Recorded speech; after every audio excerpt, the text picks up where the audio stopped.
You've beaten me at my own game. Don't flatter yourself. You were never even a player.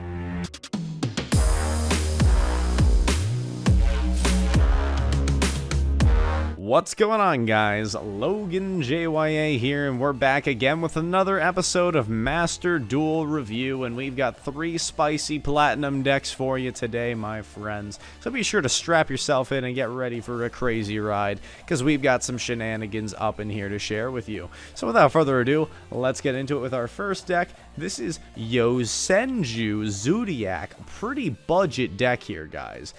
With the exception of staples in the form of Maxi and Ash Blossom, you're looking at some pretty low rarity cards in the main here.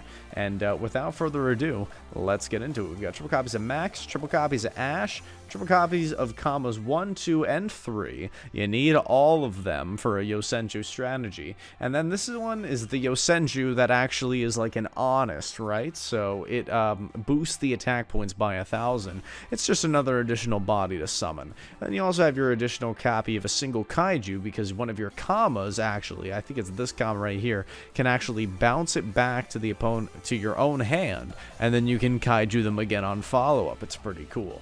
We're playing 2 copies of Pot of Duality, which is interesting because I know we are playing the Kaiju, but how much are you really special summoning? Because all the Yosenjus normal summon themselves. And then triple copies of Pot of Extravagance, triple copies of Lightning Storm, triple copies of Tanking, which is at 3 in Master Duel, triple copies of Torrential Tribute because it's only applicable on your opponent's turn because all your monsters can clear themselves right off the board, triple copies of the Yosenju Secret Move, 1 Macrocosmos, and 1 Vanity's Emptiness.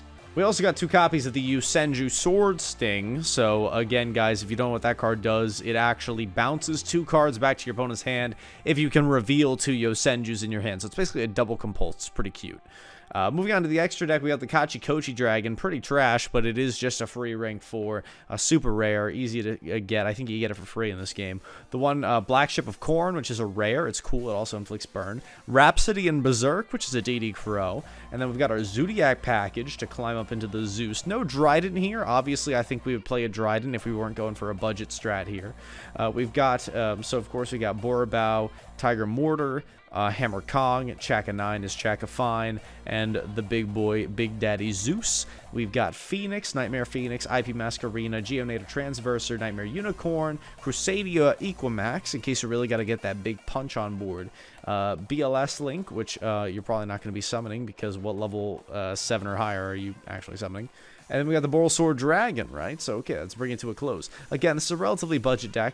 The only ultra rares you need in the main are the Maxis and the Ash Blossoms. Everything else is kind of accessory, right? You can kind of pick and choose what you want to play. But it's up to you. That's the whole point. It's up to you. Alright, guys. Next list we got for you guys is Burning Abyss with Sekka's Light. This is a really cute build. It's basically Monster Mash. For those of you who don't know, Sekka's Light is at 3 in Master Duel. And what this card does is lets you draw 2 cards, but you can't activate spells or traps for the rest of the duel. Banish it from the graveyard. You can put 1 card in your hand back into the deck and draw another card. It's really crazy. But let's get into this list. We got triple copies of Maxi, triple copies of Gallus, the Star Beast. What this card does is it mills a card off the top of your deck. If it's a monster, you inflict burn damage to your opponent and then special summon it from your hand. Pretty cool. 2 copies of Tour Guide. Probably play this at 3. But again, it might just be a budget thing here. Triple copies of Scarm, triple copies of Graft, double copies of Sir, 1 Alec, 1 Calcab, triple copies of Farfa, 1 copy of Libic, triple copies of the Rhino Warrior, 1 Barbar for game, baby. It wouldn't be a Zeroni deck profile if it didn't have Barbar for game, baby. We got our 1 of Terratop and Take Tom board, which is just a free way to summon Dante. Triple copies of Ash Blossom, double Jackalope, double Tsuchinoko, 1 Fairy Tale Snow, which is currently legal in the TCG now if you want to play it. Triple copies of the Orbital Hydrolander, really cool card. You can special summon from your hand if you have 5 monsters with different names in the graveyard, none of which that are matching. You can use Snow to help fix that if you need be. And then you mill 3 cards. If you still do not have the same, you can non-targeting remove a card from the field. It's really cool. Then we got triple copies of Sekka's Light, as previously mentioned. We got 1 of our boy G.A. Dante. You know how he be. Purple Dante, real savage man right here. You summon him off of Beatrice pretty much for free. Non-targetable. 1 Fortune Tune, double copies of Dante. I'm surprised I'm not playing 3, but that's fair. 1 copy of Downer Magician, of course. Double copies of Beatrice, because Beatrice is at 2 here. Beatrice is at 2. Crazy. Then we got the 1 copy of Zeus. one of the gravity controllers, one of the Cherubini weenies, one Cerberus, one IP, one Unicorn, one Apollosa, and one access code, bringing this list to a close. Very clean Sekka's Burning Abyss strategy.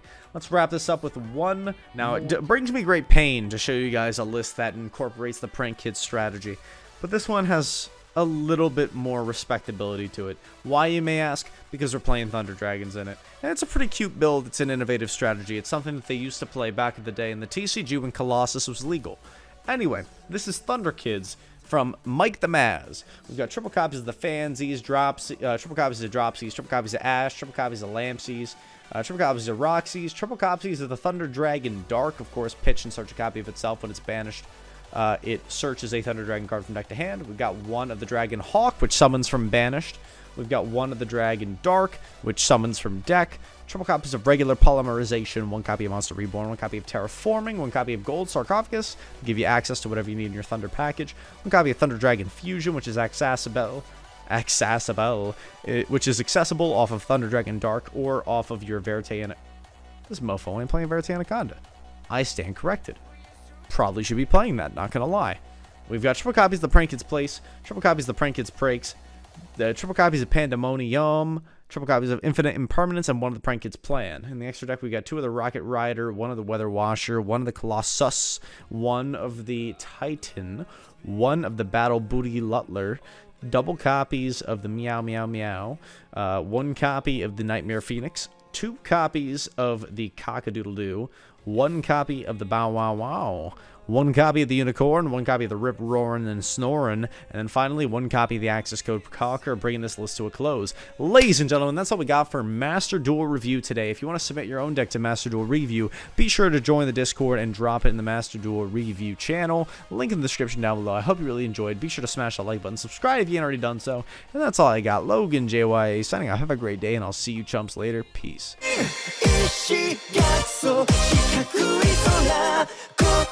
心の隙間埋め